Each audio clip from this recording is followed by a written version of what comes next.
Hello my friends, and a very warm welcome back to my painting channel. And in this video I'm actually going to be painting the Balrog himself, and I'm really excited to show you guys how I've managed to paint this one and how we've got a few of the really cool effects on this.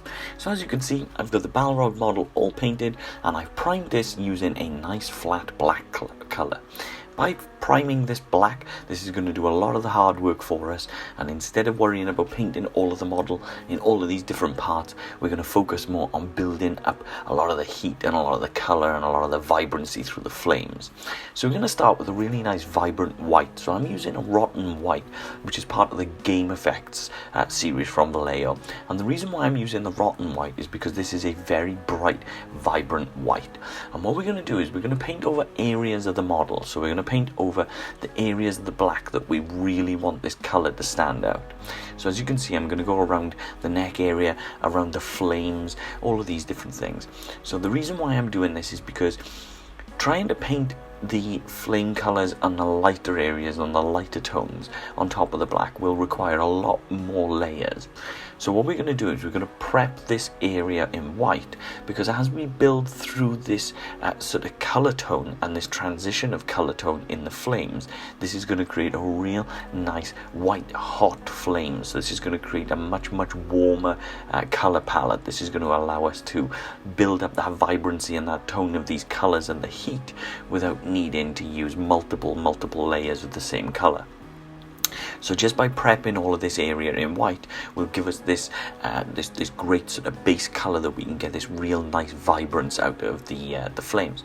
So as you can see, I'm just going to paint around the flame area and around the arms, as you can see, where there's all the cracks and things like that. Now once I've done the white areas, there's also some patches on his legs and things like that as well. Then we're just going to use this nice dark red colour, and I'm just going to paint all of the skin areas around the wings. So we're going to try to avoid painting the sort of spiny parts of the wings, but it doesn't matter if you do get this red on those, because we're going to fix all of this up later anyway. So don't worry too much, you don't have to be too careful just yet, because this is just all of the basing colours and things like that anyway. But we're just going to paint these using a nice thin layer of this very dark red, and the reason for that is just giving us another base colour that we're going to build up from a little bit later. So it's just giving us something that we can work on when we get to mix in a few different colours and things like that. Now in this video we're going to use a few different things. So we're going to use a couple of speed paints to get our colours up. So if you're using Citadel, you could use contrast paints instead of the speed paints, and do the same sort of job. But we're also going to use a few inks and things on the wings as well later. So instead of using paints, I'm going to use nice thin down inks, and I'm going to show you sort of how to create a cool sort of fiery kind of look using those as well. So we're going to use a little bit of a mixture of techniques. So yeah, just making sure to cover all of those sort of thin sort of skin kind of parts to the wings, and you can see that they've dried down. So like I said, we're going to use a few speed paints and things like that. So the paints that I've got ready here, I'm going to start with a pastel yellow, and then we've got a nice deep yellow, speed paint zealot yellow, speed paint fire giant orange, and a speed paint blood red as well, which I don't have in picture here. But pretty much what we're going to do is we're going to work ourselves now from kind of outside. So we're going to use the brighter colours first. So normally you'd use the darker colour and then build your highlights through, but with this particular model what we're going to do is we're going to almost do it a little bit like watercolour painting, because with watercolours you tend to use the lighter paints first. So we're going to paint using the pastel yellow first, and the reason for that, as you can see, is this is a really light tone. So what this is going to give us is this is going to give us the ability to build outwards, and what I mean by that is we're going to focus the darker tones and the more extreme colours towards the edges of the model, allowing this to look like that white hot, that really light heat colour, and that really light heat source is coming from the centre of the model. That's allowing us to build the illusion that the heat and the sort of the hot temperature is coming from the middle of the Balrog. So the Balrog himself is pushing out this heat from itself.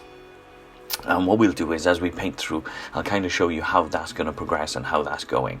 So as I said, you've got these little areas on the legs as well. And the same with the sword, you know, you can see I've just prepped that with the white, and we're just going to paint that using the same. So just using this pastel yellow, which is very, very, very light, thin sort of yellow tone. And that's going to give us the opportunity to build up much more sort of vibrant tones from there.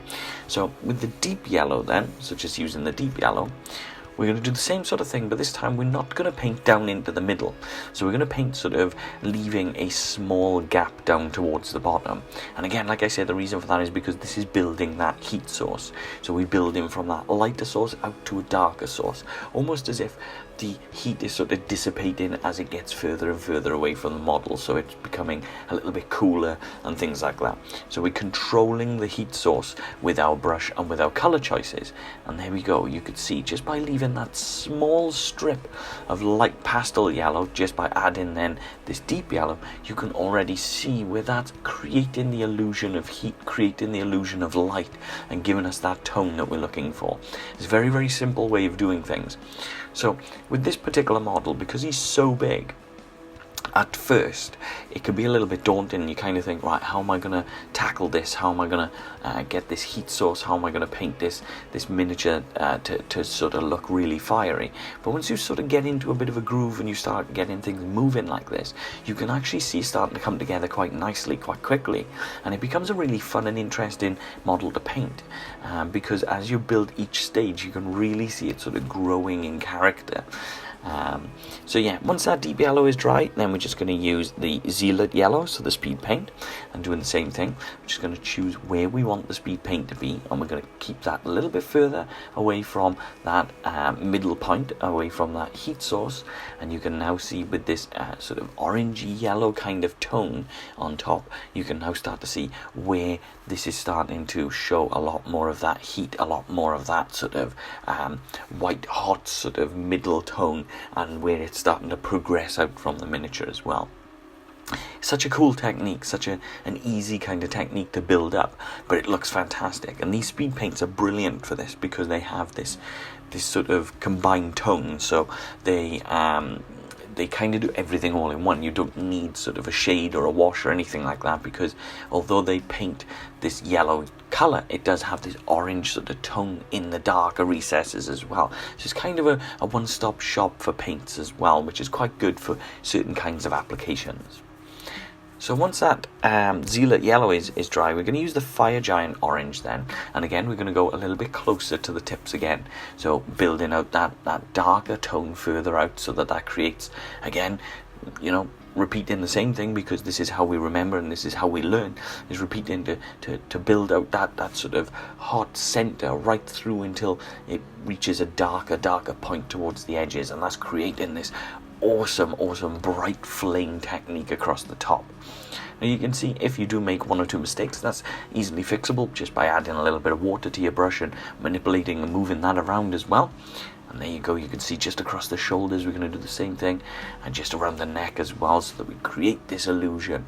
We're going to do the same thing in his mouth, so the way that I've painted in the mouth area is doing exactly the same thing. So I prepped it using the white, then we've gone with the pastel yellow, the deep yellow, the zealot yellow, then the fire giant orange, and that's all you're doing is just keeping the sort of color brighter in the center rather than on the outside. So just the same as with the Mohican, as you can see, we're just painting across the edges.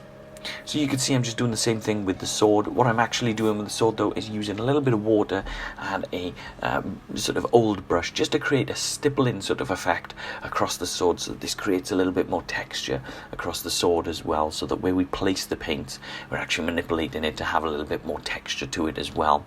And there we go, like I said, we're going to use the blood red sort of speed paint just across the very tips again, just to create that vibrance, that real nice bright sort of tone of the red.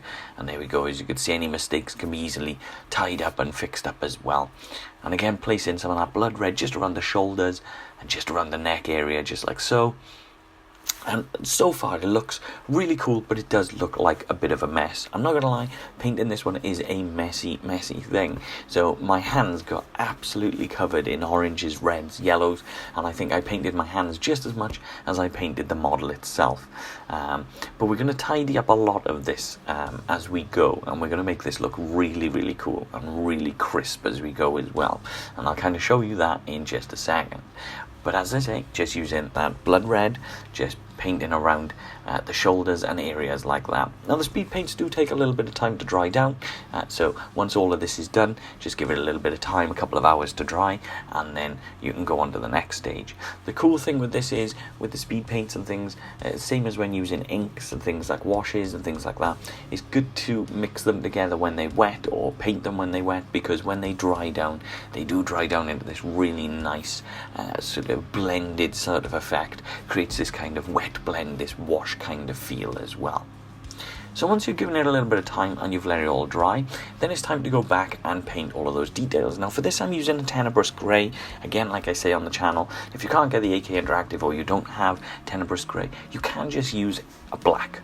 A nice black colour from Vallejo, nice flat sort of matte black from Model Colour would be absolutely fantastic.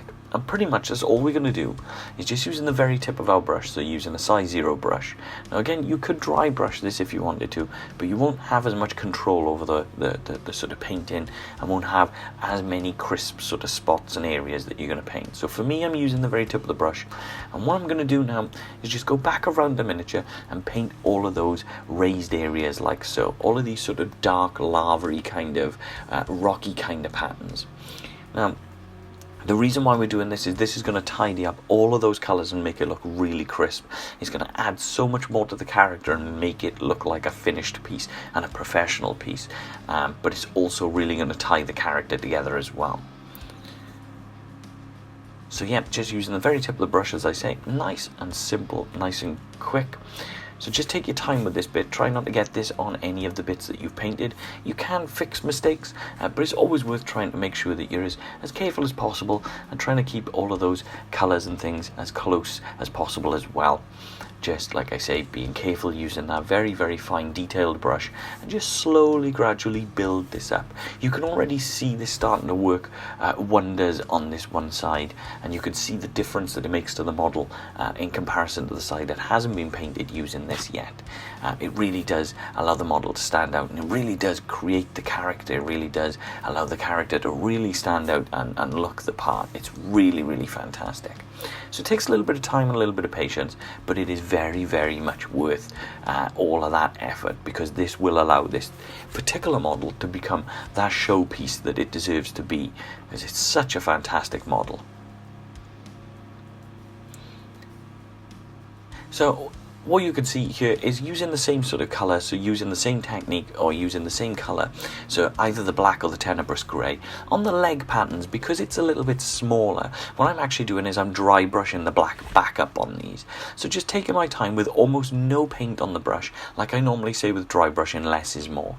That's all I'm doing, is just gradually, as you can see, slowly building the black tone back up on the raised areas, and that's giving us the illusion of fire in his legs without needing to worry too much about spending half of our life trying to paint all of these tiny little bits of detail. The legs do have a lot of very small parts to them on the detail area, and this is why dry brushing is better down here. The cool thing as well is we don't have this big flaming Mohican, so we're not going to worry too much about damaging or getting any black on those areas, so it doesn't matter too much about that side of things. So then moving on, we're going to use a similar technique, so using the rotten white first. So just the same as what we've done is we're going to build up a few tones and a few colours now. So we're building up a little bit of an OSL. Again, like I say with dry brushing, less is more. So trying to make sure that there's almost no paint on your brush, because this will allow you to build this in a really nice sort of fine and even texture. What I'm going to do is just gently dry brush a very small amount of this rotten white, so a very small amount of this white across the arms and across the horns, just like so. And the reason for this is we're going to control, in a very simple manner, a little bit of OSL. So we're going to get a nice glow on the miniature to make it look like the flames are glowing. So where we've painted the white and we've dry brushed this white, we're now going to dry brush some bloody red just across the top. And we're going to paint this just across a little bit of the arm as well, as you can see, and just across a little bit of the wing. So this is creating this warm glow, this very simple OSL. We don't need to spend ages trying to get this looking how we want, because this is a very, very quick and simple technique. Like I say, as long as you've got very, very small amount of paint on your brush, you can build this glow and you can build this vibrancy very, very gently, very, very easily, just like so. So you can see the reason why we primed, or we dry brush the white first, is because as we dry brush this red area, this is really going to allow the red color and the red tone to really sort of build and stand off the model as well. Is add into that vibrancy, just the same way as we painted the flames, is add into that vibrancy. Now once that the red is dry, we're then going to use orange fire, and we're going to build a little bit more of an orange, a little bit more of a warm tone, doing exactly the same thing. So using almost no paint on the brush, just gently dry brushing a little bit of that colour and a little bit of that tone just up and across some of those raised areas.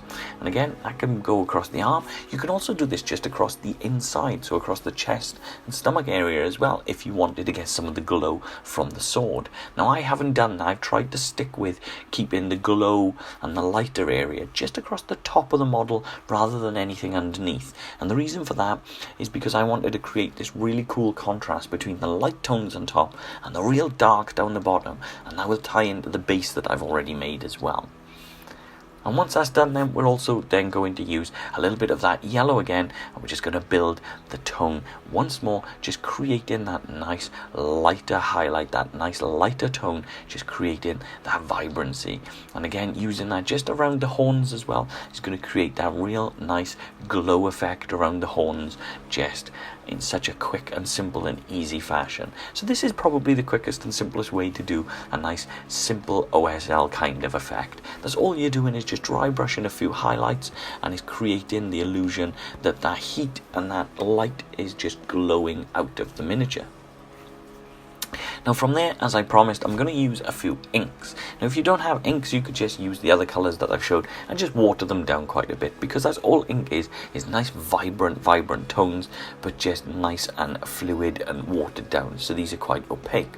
So we're going to use a yellow, an orange and a red, just the same as we have done with the rest of the model, just so that we can build up these fiery colours and these fiery tones. Now at first, when I start to paint this, you'll think, oh my god, he's ruined it. And to be honest, I thought that myself as well. So we're going to have ourselves a proper Bob Ross moment here, and we're just going to throw caution to the wind, and we're just going to roll with it.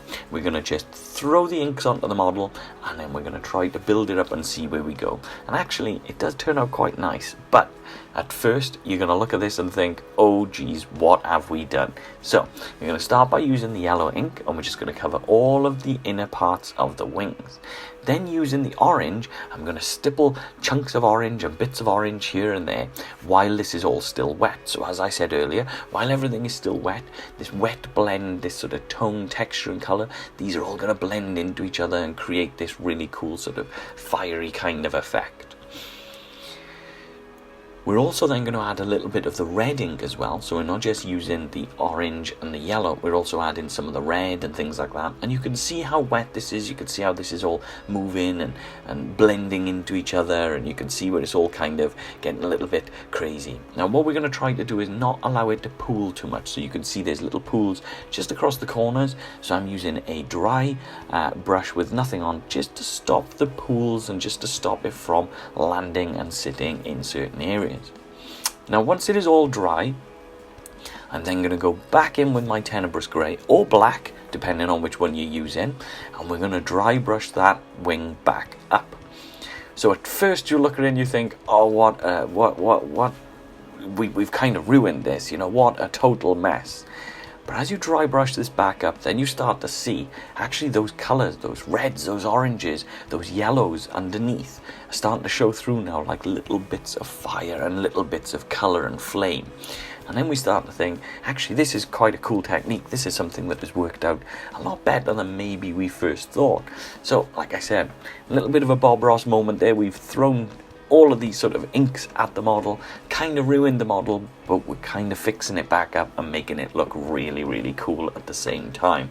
It's a really fun little way to paint, and it's a cool technique, and something that at first even I thought when I was painting it that it might be a little bit ruined.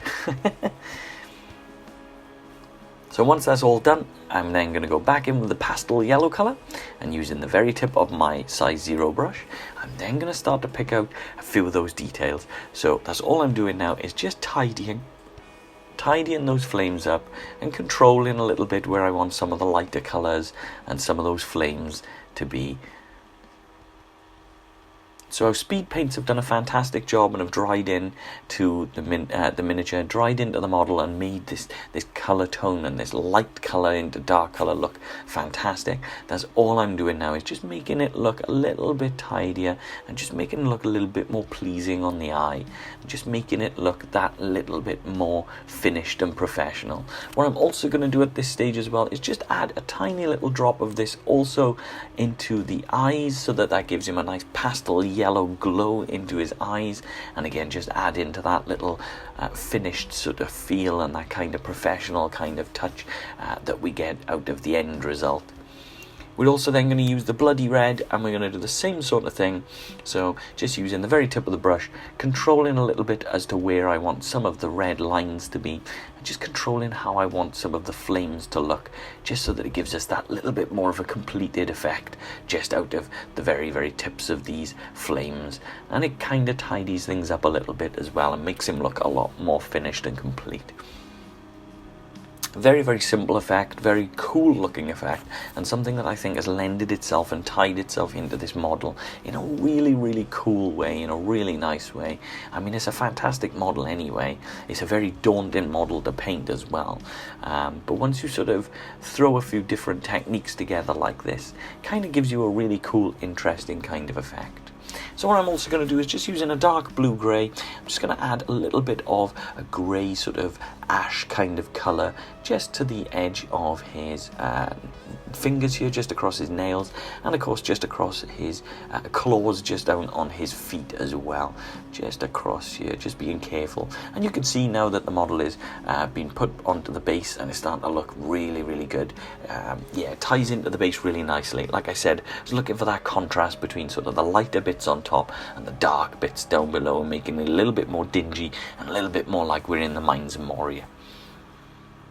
Then we're also going to use a little bit of the dark ash grey, and we're just going to pick out some of the details around the face. So just picking out some of those sort of sharper sort of cheekbones and things like that. And we're going to be a little bit more careful as to where we place this, and just using this across the very edges of the claws and nails, just like so. Just creating a little bit more character out of this. And there we go, just using a little bit of this colour, this tone, just to build up a little bit more of this ash soot grey.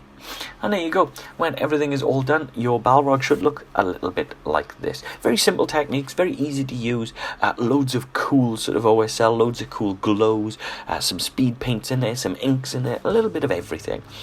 When it comes to tidying things up, that's all you've really got to do, is just use black or a tenebrous grey and just tidy up all of those sort of black areas if you get some of the OSL to go a little bit too crazy. But all in all, that is our Balrog done. Once again, I'd like to say a massive, massive thank you to Michael Virtuoso for sending me this model. It is a truly incredible model, and I've had a blast painting it. It has been so, so cool. You have to let me know in the comments below what you think of my version of the Balrog, if you think this is a cool one, if you like what I've done, and if some of the techniques have been useful. You know, as always, I try my best to get in touch with you all and answer you all, and I also really, really love engaging with you all as well. The community that we have on here is fantastic. So, as always, my friends, please take care of yourselves out there, and I will hopefully see you guys on the next video.